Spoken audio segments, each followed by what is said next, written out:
El hombre de un solo tema.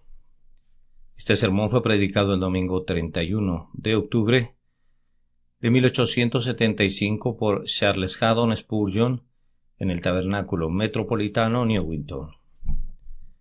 Porque me propuse no saber nada entre vosotros, sino a Jesucristo y a Él crucificado. Primera de Corintios capítulo 2 y versículo 2. Pablo era un hombre de mucha determinación y todo lo que emprendía lo llevaba a cabo con todo su corazón. Si le oías decir yo me he propuesto, podías estar seguro de un vigoroso curso de acción, pero una cosa hago era siempre su lema. La unidad de su alma y una poderosa determinación eran los principales rasgos de su carácter. Había sido antes un gran opositor de Cristo y de su cruz, y había mostrado su oposición mediante feroces persecuciones. No era de sorprender, por lo tanto, que cuando se convirtió en un discípulo de este mismo Jesús al que había perseguido, lo hiciera de manera ardiente y pusiera todas sus facultades al servicio de la predicación de Cristo crucificado. Su conversión fue tan notable, tan completa y total, que es natural verlo tan lleno de energía por la verdad como antes había sido su violento enemigo. Un hombre tan íntegro como era el apóstol Pablo, tan completamente capaz de concentrar todas sus fuerzas, tan enteramente entregado a la fe de Jesús, tenía que incorporarse a su causa con todo su corazón y su alma y su fuerza, y dispuesto a no saber de nada más sino de su Señor crucificado. Sin embargo, no piensen que el apóstol era un hombre al que fácilmente absorbía un solo pensamiento. Por sobre la mayoría de los hombres, Pablo era un hombre que razonaba, calmado, juicioso, franco y prudente. Veía las implicaciones y las relaciones de las cosas y no daba importancia a los asuntos triviales. Tal vez, aún más allá de lo que fuera perfectamente justificable, llegó a hacer todo para todos para que todos, de todos modos, salvara a algunos, y por lo tanto cualquier resolución que tomaba, la tomaba solo después de consultar con la sabiduría. Pablo no era un fanático del tipo que puede ser comparado a un toro que cierra sus ojos y embiste de frente, sin ver nada de lo que está a su derecha o a su izquierda. Él veía con calma, con quietud, todo lo que estaba a su alrededor, y aunque al final se lanzaba en recta línea hacia su objetivo, lo hacía con sus ojos bien abiertos, sabiendo perfectamente lo que hacía, creyendo que hacía lo mejor y lo más sabio en favor de la causa que quería promover.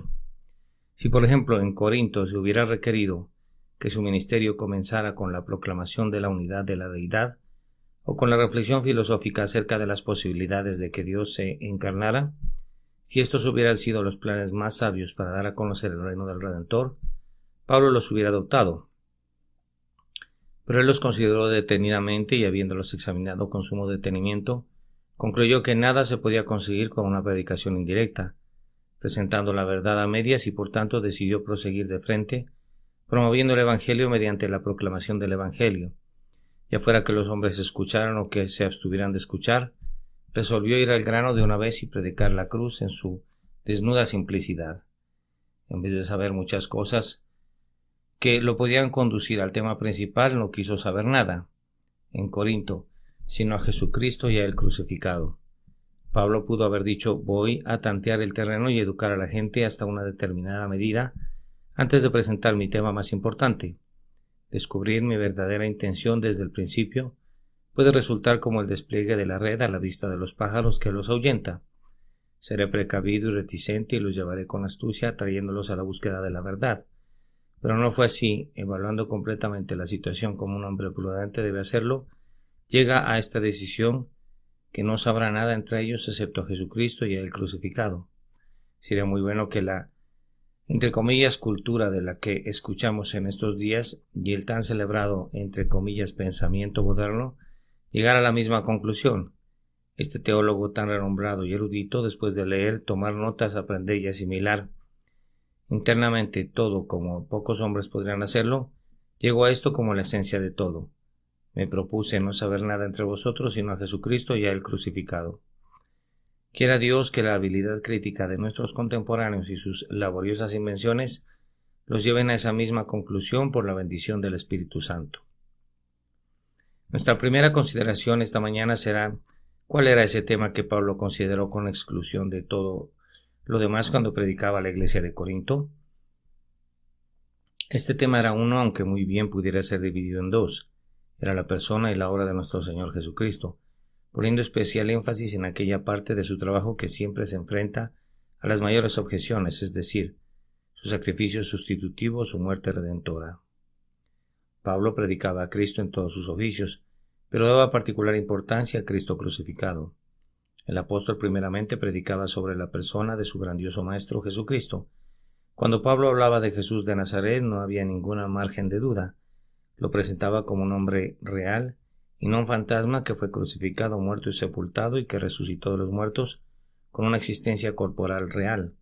Tampoco había ninguna duda acerca de su divinidad.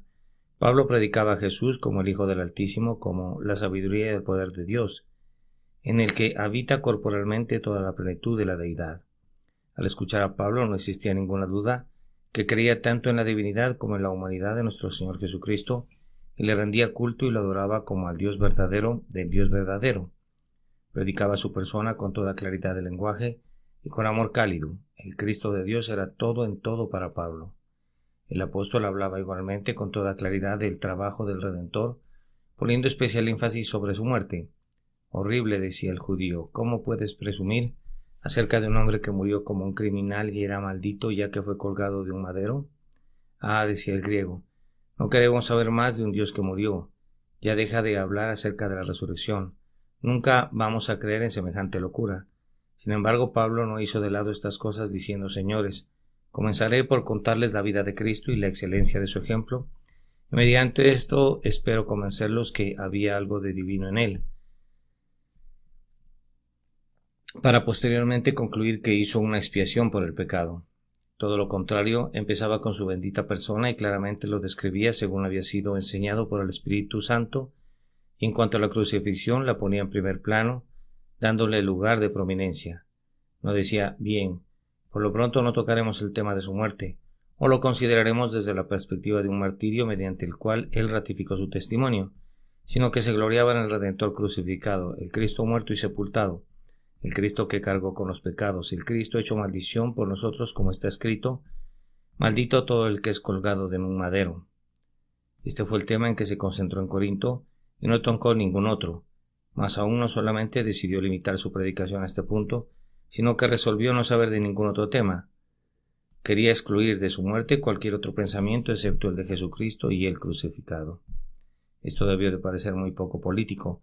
Consúltelo en una asamblea de sabios, según el mundo, y seguramente condenarán este enfoque imprudente. En primer lugar, este tipo de predicación alejaría a todos los judíos. Estando los judíos apegados a las escrituras del Antiguo Testamento y conociendo las enseñanzas acerca del Mesías y creyendo firmemente en la unidad de la deidad, ellos habían avanzado un buen trecho hacia la luz, y si Pablo hubiera evitado los puntos de discordia por un poco de tiempo más, ¿no los habría acercado un poco más y así gradualmente los conduciría a la cruz? Los sabios habrían señalado sobre la esperanza que había para los israelitas. Si se les trataba con discreción y su consejo habría sido, no te pedimos que renuncies a tus sentimientos, Pablo, simplemente disfrázalos un poco de tiempo más. No digas lo que no es verdad, pero a la vez puedes decir solo parte de la verdad para no espantar a estos judíos llenos de esperanza. El apóstol no cedía ante tales políticas, no iba a ganar ni a judíos ni a gentiles diciendo verdades a medias, puesto que sabía que tales convertidos no son verdaderos. Si el hombre que está cerca del reino va a ser ahuyentado del Evangelio, si oye la cruda verdad, no es la responsabilidad de Pablo. Él sabe que el Evangelio debe ser a los unos olor de muerte para muerte, mientras que a los otros olor de vida para vida. Y por lo tanto, independientemente del resultado, él debía entregar su propia alma. Los resultados no le correspondían a él, sino al Señor. A nosotros nos corresponde decir la verdad con denuedo, y en cada caso seremos olor grato a Dios. Pero querer contemporizar, esperando obtener conversaciones, es hacer un mal para obtener un bien, y esto debe estar fuera de nuestra consideración en todo momento. Otro diría, pero Pablo, si tú haces esto vas a generar oposición. ¿No sabes que el Cristo crucificado es un objeto de escarnio y un reproche para todos los seres pensantes? En Corinto hay un buen número de filósofos y créeme, harás el ridículo de manera monumental con solo que abras tu boca para hablar del crucificado y de su resurrección. ¿No te acuerdas cómo se burlaron de ti en la colina de Marte cuando predicaste sobre este tema? No los provoques a desprecio. Debate con su gnosticismo y muéstrales que tú también eres un filósofo. Sé todo para todos. Sé un intelectual entre los intelectuales y muestra tu retórica entre los oradores. Mediante estas técnicas harás muchas amistades y así gradualmente tu conducta conciliatoria los conducirá a aceptar el Evangelio. El apóstol sacude su cabeza, su pie golpea el suelo y con voz firme declara: ya lo he decidido, dice. He llegado a una conclusión. Están desperdiciando sus comentarios y su consejo en lo que a mí concierne. He decidido no saber nada en medio de los corintios, sin importar cuán cultos sean los que son gentiles allí, o cuánto amen la retórica. Solo quiero saber de Jesucristo y el crucificado. Esa es la posición de Pablo. Es muy importante observar adicionalmente que el apóstol estaba convencido de que su tema iba a atraer de tal manera a sus oyentes que no necesitaba recurrir a la excelencia de palabras para presentarlo ni adornarlo con sabiduría humana. Tal vez han escuchado ustedes del famoso pintor que pintó al rey Jaime. Lo representó sentado bajo una enramada con todas las flores de la estación a su alrededor y nadie prestó la menor atención al semblante del rey, puesto que todas las miradas eran cautivadas por la belleza de las flores. Pablo resolvió no tener flores a su alrededor, que el cuadro que él iba a dibujar debía ser Cristo crucificado y el hecho sin adornos y la doctrina de la cruz, con la exclusión de cualquier flor que proviniera de poetas o de filósofos. Algunos de nosotros debemos ser discretos acerca de nuestra resolución de evitar un lenguaje florido, ya que podemos ser muy poco dotados al respecto, pero el apóstol era un hombre de poderes naturales, sutiles y de amplios logros, un hombre al que no podrían despreciar los críticos de Corinto. Sin embargo, Pablo se despojó de todo ornamento para dejar paso a la belleza sin adornos de la cruz. Pero de la misma manera que él no agregaría flores, tampoco iba a ennegrecer la cruz con humo, pues hay una forma de predicar el Evangelio que lo asfixia en el misterio y la duda de tal forma que los hombres no pueden entenderlo. Un numeroso grupo de personas está siempre calentando y removiendo un gigantesco caldero filosófico, humeante con un denso vapor que oculta la cruz de Cristo de la manera más horrible. Hay de aquella sabiduría que oculta la sabiduría de Dios. Es la forma más culpable de locura. Algunas personas predican a Cristo de la manera que es representado a veces en alguna pintura un buque de guerra. El pintor ha plasmado únicamente el humo de tal forma que te preguntas: ¿y dónde está el barco? Pues bien, si revisas con detenimiento puedes eventualmente discernir un fragmento de la parte superior de uno de los más sutiles y tal vez una porción de su estructura. El barco estaba allí, indudablemente, pero el humo lo ocultaba. De la misma manera, Cristo puede estar en la predicación de algunos hombres, pero esta predicación se encuentra rodeada de tanta nube de pensamiento, de tan densa cortina de profundidad, de tan horrible ropaje de filosofía que te impiden ver al Señor. Pablo pintaba bajo un limpio cielo. No quería utilizar ninguna oscuridad ilustrada. Decidió abandonar cualquier técnica de la oratoria cuando hablaba. No pensar con la profundidad que presumen los filósofos, sino solo saber de Jesucristo y el crucificado, y presentarlo en su propia belleza natural sin adornos. Prescindió de todo elemento accesorio que tendiera a distraer el ojo de la mente del punto más importante, Cristo crucificado.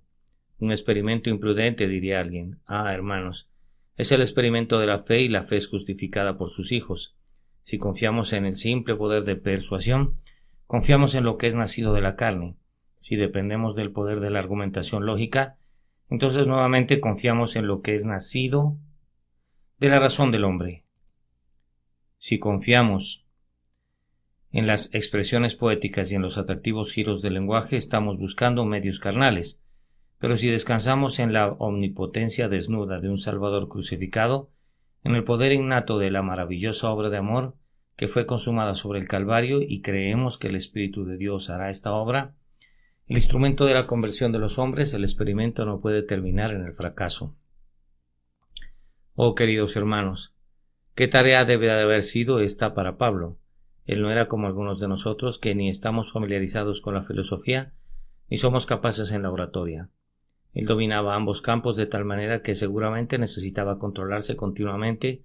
A veces me parece verlo acosado en su mente por un pensamiento profundamente intelectual, a la vez que se le viene una bella forma de expresarlo y lo veo controlarse poniéndose riendas él mismo y diciendo a su mente: dejaré estos profundos pensamientos a los romanos, compartiré esto con ellos en el capítulo 8 de la carta que les escribiré, pero en cuanto a estos corintios no tendrán nada sino a Cristo crucificado, puesto que son muy carnales, crudamente esclavos del talento, y se irán con la idea de que la excelente manera en que presenté la verdad constituye su fuerza. Tendrán a Cristo solamente y solamente a Cristo. Ellos son unos niños y como a tales tengo que hablarles. Ellos son unos niños en Cristo y tienen necesidad de leche, y yo tengo que darles solo leche. Ellos se consideran inteligentes y cultos. Son arrogantes, altaneros, repletos de divisiones y controversias.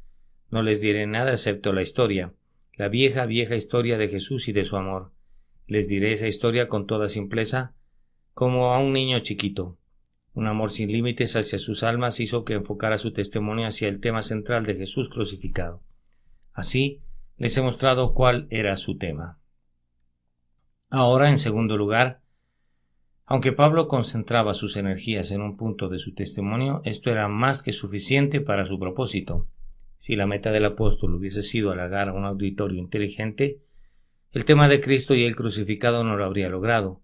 Si de igual manera Pablo hubiera querido mostrarse como un sabio maestro, naturalmente hubiera buscado un tema nuevo, algo un poco más deslumbrante que la persona y la obra del Redentor. Y si Pablo hubiera deseado, como me temo que algunos de mis hermanos lo desean, reunir a un grupo de mentes altamente independientes, que es una manera elegante de describir a los librepensadores, reunir en un grupo a una selecta iglesia de hombres de cultura y de intelecto, que generalmente quiere decir un club de hombres que desprecian el Evangelio, ciertamente no se hubiera ceñido a predicar a Jesucristo y el crucificado. Esta clase de hombres le negaría toda esperanza de éxito con un tema como ese. Ellos le asegurarían que una predicación de ese tipo solamente le permitiría atraer a la clase más pobre y menos educada, a las sirvientas y a las ancianas. Pero Pablo no se habría desconcertado con tales observaciones, puesto que él amaba las almas de los más pobres y de los más débiles, y además él sabía que lo que había ejercido poder sobre su mente educada podía con toda certeza ejercer poder también sobre las otras personas inteligentes, y así se apegó a la doctrina de la cruz, con la fe que tenía en el instrumento que podría lograr de manera efectiva su único designio con toda clase de hombres. Hermanos, ¿qué era lo que Pablo deseaba hacer? Pablo deseaba ante todo despertar en los pecadores la conciencia del pecado, y lo que logra esto de manera perfecta es la doctrina que el pecado fue llevado por Cristo y fue la causa de su muerte. El pecador iluminado fue llevado por Cristo. El pecador iluminado fue llevado por el Espíritu Santo. Ve de inmediato que el pecado no es algo insignificante, que no puede ser perdonado sin una expiación, que conlleva un castigo que debe ser aplicado al pecador. Cuando el culpable ha visto al Hijo de Dios sangrar hasta la muerte, en medio de dolores indecibles a consecuencia del pecado, ha aprendido entonces que el pecado es una carga enorme y aplastante. Si el mismo Hijo de Dios clama bajo su peso, si su agonía de muerte rasga los cielos y sacude la tierra, qué terrible mal debe ser el pecado. ¿Qué efecto tendrá sobre mi alma si en mi propia persona estoy condenado a llevar sus consecuencias? Así argumenta de manera correcta el pecador y así es llevado a la conciencia de su culpa. Pero Pablo también quería despertar en las mentes de los culpables esa humilde esperanza que constituye el grandioso instrumento que lleva a los hombres a Jesús. Deseaba llevarlos a la esperanza de que se puede otorgar el perdón de manera consistente con la injusticia. Oh, hermanos, Cristo crucificado es el único rayo de luz que puede penetrar la densa oscuridad de la desesperación, llevando al corazón arrepentido a esperar el perdón del justo juez. ¿Acaso puede dudar el pecador que ha visto a Jesús crucificado? Cuando entiende que hay un perdón para cada transgresión, albergado en las heridas sangrantes de Jesús, nos enciende de inmediato en su pecho la mejor clase de esperanza y es conducido a exclamar: me levantaré, iré a mi Padre y le diré: Padre, ¿he pecado? Pablo anhelaba aún más llevar a los hombres a una fe real en Jesucristo, pero la fe en Jesucristo solo puede darse por medio de la predicación de Jesucristo. La fe viene por el oír, pero ese oír tiene que ser en relación al tema sobre el que descansa la fe. ¿Quieres tener creyentes en Cristo? Predica a Cristo. Las cosas de Cristo aplicadas por el Espíritu conducen a los hombres a poner su confianza en Cristo. Y eso no era todo. Pablo quería que los hombres abandonaran sus pecados. ¿Y qué los podía llevar a odiar el mal de tal manera sino ver los sufrimientos de Jesús a causa de los pecados? Nosotros conocemos el poder del sangrante Salvador que nos hace querer vengarnos del pecado. Cuánta indignación, cuánto examen de conciencia, cuánta firme determinación, cuánto remordimiento amargo, cuánto arrepentido profundo no hemos sentido cuando hemos comprendido que nuestros pecados se convirtieron en los clavos, el martillo, la lanza, sí, los verdugos del bien amado. Y Pablo anhelaba formar en Corinto una iglesia de hombres consagrados, llenos de amor, conocedores de la autonegación, una nación santa, celosos en la realización de buenas obras. Y permítanme preguntarles, ¿qué más se le puede predicar a alguien para promover su santificación y su consagración fuera de Jesucristo, quien nos ha redimido y así nos ha hecho siervos suyos para siempre? ¿Qué argumento es más fuerte que el hecho de que no nos pertenecemos a nosotros mismos, puesto que hemos sido comprados por un precio? Afirmo que Pablo tenía en Cristo crucificado el tema que correspondía a su objetivo, un tema que iba a responder al caso particular de cualquier hombre, sin importar su nivel de degradación o su grado de cultura, y un tema que sería muy útil para los hombres en las primeras horas después de su nuevo nacimiento, e igualmente útil para cuando estén listos a participar de la herencia de los santos en luz. Pablo tenía el tema para hoy y mañana y un tema para el siguiente año, pues Jesucristo es el mismo ayer, hoy y para siempre. Tenía en Jesús crucificado el tema adecuado, tanto para el palacio del príncipe como para la choza del campesino, el tema para la plaza pública y para la academia, para el templo pagano y para la sinagoga.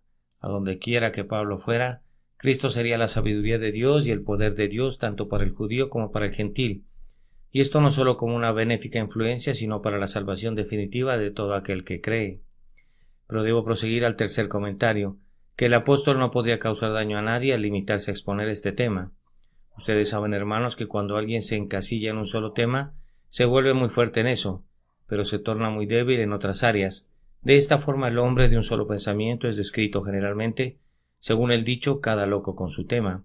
Pues bien, este era el tema favorito de Pablo, pero era el tipo de tema en el que un hombre se puede concentrar sin lesionarse a sí mismo o a su vecino. Seguirá siendo un hombre íntegro y completo aunque se someta de manera total y única a este tema. Pero déjenme decirles que Cristo crucificado es el único tema con esta característica. Permítanme mostrarles que esto es así. Ustedes conocen a una clase de ministros que predican doctrina y doctrina únicamente. Su modo de predicar se parece al conteo de los dedos de una mano.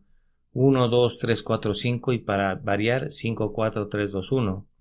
Siempre un conjunto de verdades determinadas y nada más. ¿Cuál es el impacto de este ministerio? Pues es generalmente formar una generación de hombres que piensan que lo saben todo, pero que en realidad saben muy poco, muy decididos, y esto es positivo, pero muy estrechos, muy limitados, muy intolerantes, y esto es negativo. No puedes predicar únicamente doctrina sin que tu mente se contraiga y contraigas la mente de tus oyentes. Hay otros que predican experiencia únicamente. Son muy buenas personas. No los estoy condenando ni tampoco a sus amigos. Los predicadores doctrinales, aunque ellos también pueden causar daño. Algunos de ellos tocan únicamente las notas sombrías de la experiencia, diciéndonos que nadie puede ser un hijo de Dios a menos que esté consciente del horrible carácter de su pecado innato y gima cada día bajo el peso que le oprime. Hace algunos años escuchábamos bastante acerca de estas notas sombrías, aunque ahora hay menos abundancia de ellas. Me equivoco al afirmar que esta enseñanza forma una raza de hombres que muestran su humildad juzgando a todos aquellos que no pueden gemir de una manera tan grave como ellos. Una nueva clase se ha levantado recientemente que predica acerca de la experiencia, pero su entonación se da en las notas altas de la escala. Ellos flotan muy arriba, pienso, al estilo de los globos. Solo reconocen el lado brillante de la experiencia sin querer enfrentar el lado oscuro y la muerte. Para ellos no existe la noche. Elevan sus cantos en días de perpetuo verano.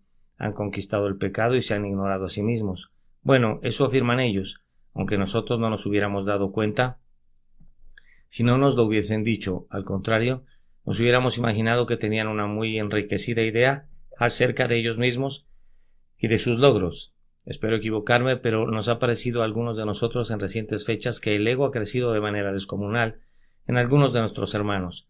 Ciertamente sus prácticas y su predicación consisten en gran medida en declaraciones verdaderamente maravillosas acerca de su propia condición admirable.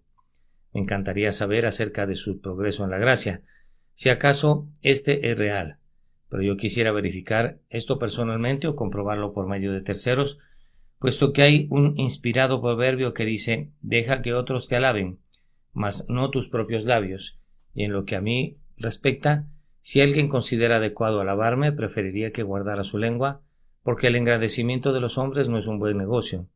El Señor únicamente debe ser engrandecido. Me parece que es claro que graves fallas se originan en el hecho de predicar una vida interior, en lugar de predicar a Cristo, que es la vida misma. Otra clase de ministros han predicado casi solo sobre preceptos. Necesitamos a estos hombres como también necesitamos a los otros. Todos son útiles y funcionan como antídotos los unos de los otros, pero sus ministerios no son completos. Si escuchan predicaciones acerca de deberes y mandamientos, está muy bien, pero si ese es el único tema, la enseñanza se torna legalista a la larga, y en poco tiempo el verdadero evangelio, que tiene el poder de hacernos cumplir el precepto, es desplazado a un segundo plano, y el precepto no puede ser cumplido después de todo. Tienen que hacer esto, tienen que hacer aquello, tienen que hacer lo de más allá, y terminan por no hacer nada.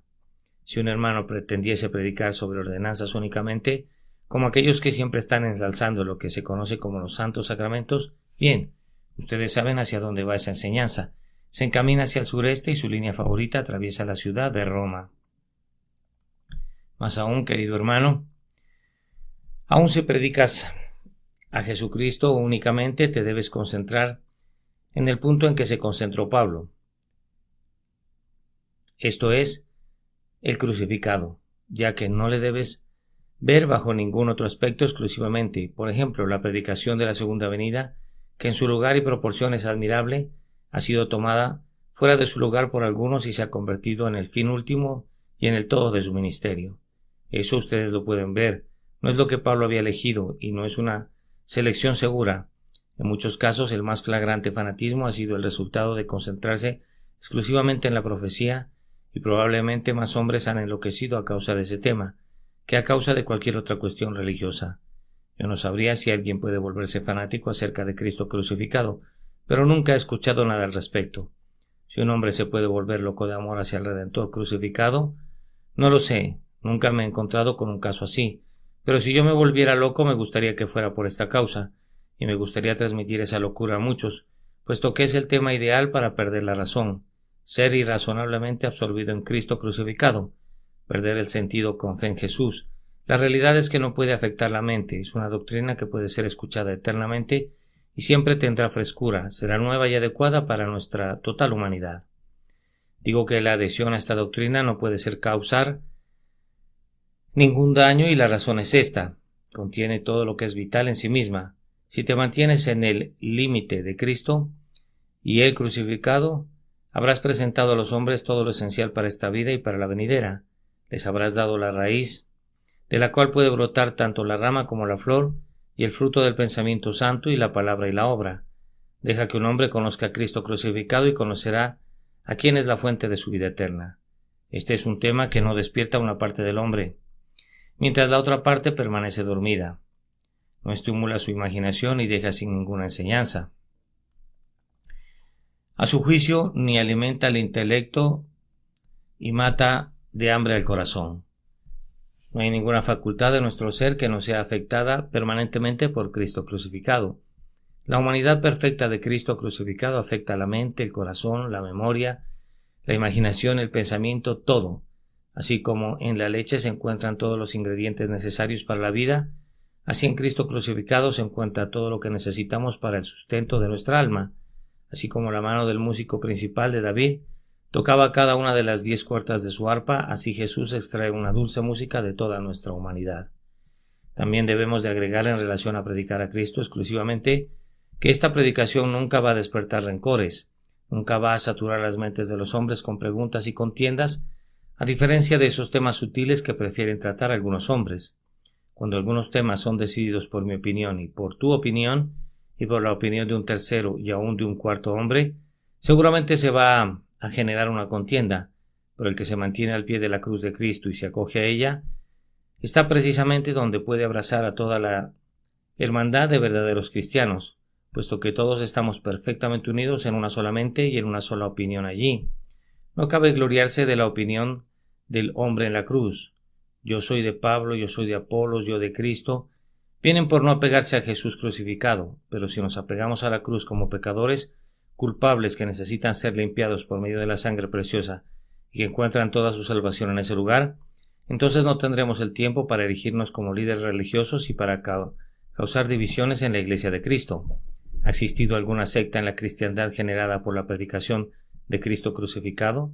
No, mis hermanos, las sectas son creadas por la predicación de algo muy por encima de esto, pero esto es el alma y la esencia del cristianismo, y por consiguiente el vínculo perfecto de amor que mantiene a los cristianos unidos.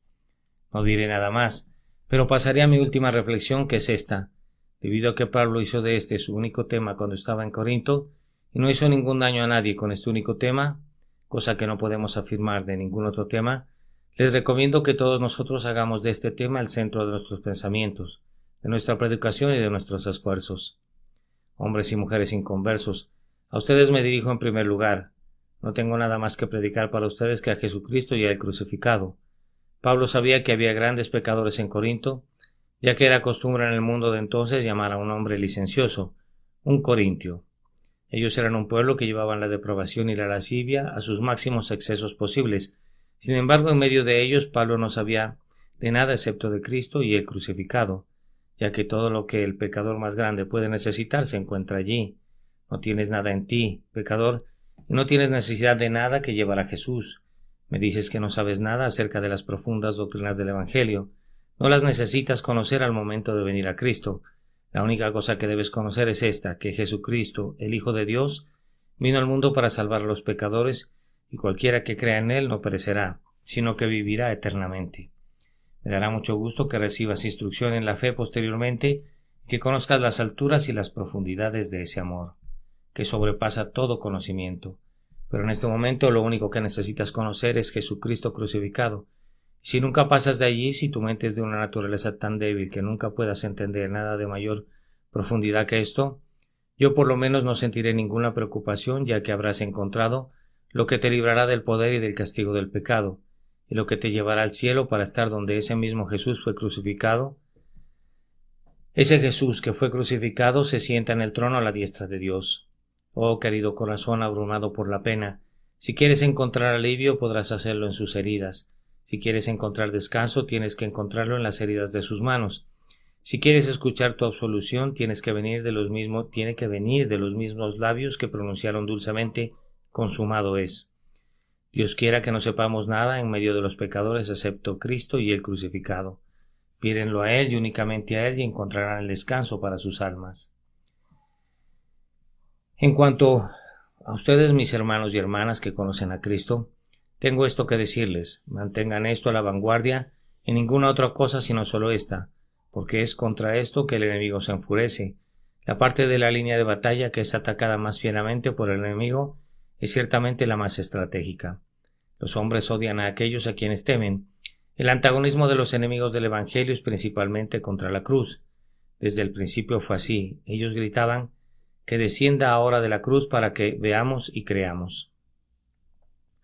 Escribirán para nuestro beneficio bellas vidas de Cristo y nos dirán que fue un hombre excelente y darán a nuestro Señor el homenaje que sus labios de Judas pueden otorgarle. Se referirán también a su sermón del monte y dirán qué profundidad de percepción tuvo del corazón humano y nos dirán que enseñaba un espléndido código moral y así sucesivamente.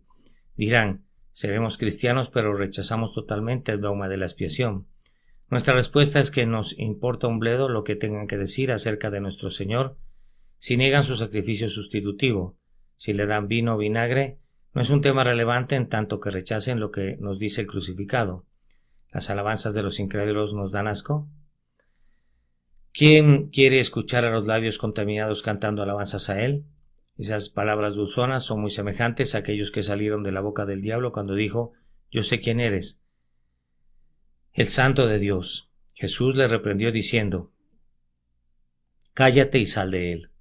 De la misma manera queremos decirles a los incrédulos que exaltan la vida de Cristo: cállate. Conocemos tu enemistad, aunque la disfraces como quieras. O Jesús es el Salvador de los hombres o no es nada. Si no aceptan a Cristo crucificado, no lo pueden aceptar de ninguna otra manera. Mis hermanos en Jesús, los invito a gloriarnos en la sangre de Jesús. Dejen que sea manifiesta como si hubiese sido rociada en el dintel y en los dos postes laterales de nuestras puertas, y dejemos que el mundo sepa que la redención por medio de la sangre está escrita en las más íntimas partes de las tablas de nuestros corazones. Hermanos, este es el punto de prueba de cada maestro. Cuando un pescado se descompone, comienza a apestar por la cabeza, según dicen, y ciertamente cuando un predicador se vuelve un hereje, siempre es con relación a Cristo. Si no entienden con claridad a Jesús crucificado y escuchas uno de sus sermones, esa es tu mala suerte. Pero si regresas para escucharlo de nuevo y oyes un sermón igual al primero, entonces esa será culpa tuya. Si vas por tercera vez, habrás cometido un crimen. Si algún hombre tiene dudas acerca de Cristo crucificado, que recuerde los versos de Hort, ya que dicen la verdad. No puedes tener razón en todo lo demás, a menos que pienses la verdad acerca de él. No quiero examinar a los hombres en relación a las doctrinas de la Confesión de Fe de Westminster. Yo comienzo aquí. ¿Qué piensas tú de Cristo? Si no puedes contestar esa pregunta, ve y publica tus puntos de vista donde quieras, pero tú y yo estamos tan separados como lo están los polos, y no deseo tener ninguna comunión contigo. Debemos de hablar muy claramente aquí. Es Cristo crucificado lo que Dios bendice para conversión. Dios bendijo a William Huntington para por su medio convertir almas. Estoy seguro de eso, aunque no soy un partidario de Huntington. Dios bendijo a John Wesley para por su medio convertir almas. También me queda eso muy claro, aunque no soy un partidario de Wesley. Dios bendijo a ambos en tanto dieron testimonio de Cristo, y encontrarán que en la proporción que la expiación de Cristo está presente en un sermón, es la sangre vital de ese sermón, y eso es lo que Dios santifica para la conversión de los hijos de los hombres. Por lo tanto, ten el tema siempre en un lugar muy prominente. Y ahora les pregunto, mis hermanos, una cosa más. ¿No es acaso Cristo y el crucificado la cosa por la que debemos vivir y por la que debemos morir? Los hombres del mundo pueden vivir para sus vanidades, pueden sentir mucho gozo bajo sus respectivas calabazas, como la de Jonás, mientras les duren, pero cuando un hombre tiene una depresión de espíritu y es torturado en su cuerpo, ¿a dónde puede mirar? Si es un cristiano, ¿a dónde puede refugiarse? ¿A dónde más sino en Cristo crucificado? Cuán a menudo he sentido mucho gozo al arrastrarme para entrar al templo y ponerme en los zapatos del pobre publicano y decir: Dios, sé propicio a mí que soy pecador, mirando únicamente a ese propiciatorio rociado con la preciosa sangre de Jesús. Esto es lo que servirá a la hora de la muerte. No creo que a la hora de nuestra muerte busquemos el consuelo de nuestras peculiares iglesias, ni vamos a morir aferrados con los estertores de la muerte a las puras ordenanzas o a las doctrinas. Nuestra alma debe de vivir y morir por Jesús crucificado. Miren a todos los santos al momento de su muerte, si no regresan al gran sacrificio del Calvario. Ellos creían en una gran verdad de cosas. Algunos de ellos se apoyaban en muchas maletas y caprichos y rarezas, pero el punto principal prevalece a la hora de la muerte. Jesús murió por mí, Jesús murió por mí. Todos llegan a eso. Bien, ¿no te parecería bueno ir desde el principio al punto al que han llegado al final? Y si en ese punto es la base del todo, y ciertamente lo es, ¿no sería adecuado que nos apegáramos a él? Mientras algunos se glorían en esto y otros se glorían en aquello, algunos tienen una forma de culto y otros de otra forma, digamos nosotros. Pero esté de mí el gloriarme sino en la cruz de nuestro Señor Jesucristo, por medio de quien el mundo me ha sido crucificado a mí y yo al mundo. Hermanos, les recomiendo que hagan cada vez más prominente la cruz de Cristo, porque es lo que nos va a dar más cohesión y nos mantendrá en una bendita unidad. No todos podemos entender esas verdades sutiles que dependen tanto de bonitas variaciones y esas sutilezas de significado en el griego que solo los críticos pueden descubrir.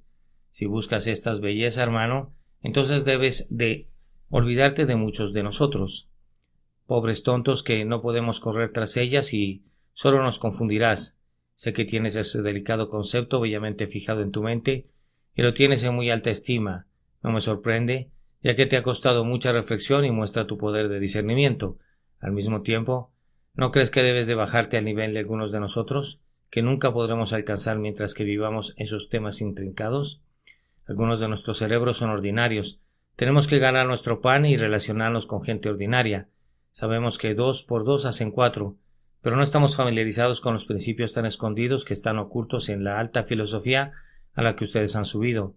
Yo no sé mucho de eso. Yo no me remonto a estas alturas y nunca subiré allí con ustedes. ¿No sería mejor por la unidad de la fe que dejaran estos temas de lado? Practicaran más la amistad en casa, mostraran más amor hacia sus colegas cristianos y se aplicaran un poco más hacia los deberes de naturaleza más común. Solo les daría un gran bien y haría un poco más visible su humildad si se quedaran allá abajo con Jesucristo y Él crucificado. Personalmente puedo saber muchas cosas, especialmente yo podría hacerlo, ya que todo el mundo trata de enseñarme algo. Recibo carretadas de consejos. Uno me jala de esta oreja y el otro me jala de la otra. Bien, yo podría saber mucho, pero me doy cuenta que tendría que dejar a algunos de ustedes atrás si quisiera ir tras esas cosas y los amo demasiado para hacer esto. Tengo la determinación de no saber nada entre ustedes excepto a Cristo y a Él crucificado. A cualquier hombre que se sujete a eso, le diré: dame tu mano, mi hermano. Jesús la lavó con su sangre de la misma manera que lavó la mía. Ven, hermano, y miremos juntos a la misma cruz. ¿Qué piensas de ella? Hay una lágrima en tu ojo y hay una lágrima en el mío, pero nuestros rostros se sonrojan de gozo a causa del profundo amor que clavó a Jesús allí. ¿Qué haremos con esta cruz frente a nosotros? Mi hermano dice: yo me iré a ganar almas. Y yo digo: yo también. Mi hermano dice: yo tengo una forma de hablar. Y yo le respondo: yo tengo otra manera. Pues nuestros dones son diferentes, pero nunca chocaremos, ya que serviremos a un solo Señor y a un solo Dios, y no seremos divididos ni en este mundo presente ni en el venidero. Dejen que Apolos diga lo que quiera, o Pablo o Pedro, aprenderemos de todos ellos y nos dará mucho gusto hacerlo, pero de todos modos de la cruz no nos moveremos, sino que estaremos muy firmes allí, ya que Jesús es el primero y el último, el Alfa y la Omega. Amén. El hombre de un solo tema. Este sermón fue predicado el domingo 31 de octubre de 1875 por Carlitos Haddon Spurgeon en el Tabernáculo Metropolitano Newington. Porque me propuse no saber nada entre vosotros sino a Jesucristo y a Él crucificado. Primera de Corintios, capítulo 2 y versículo 2.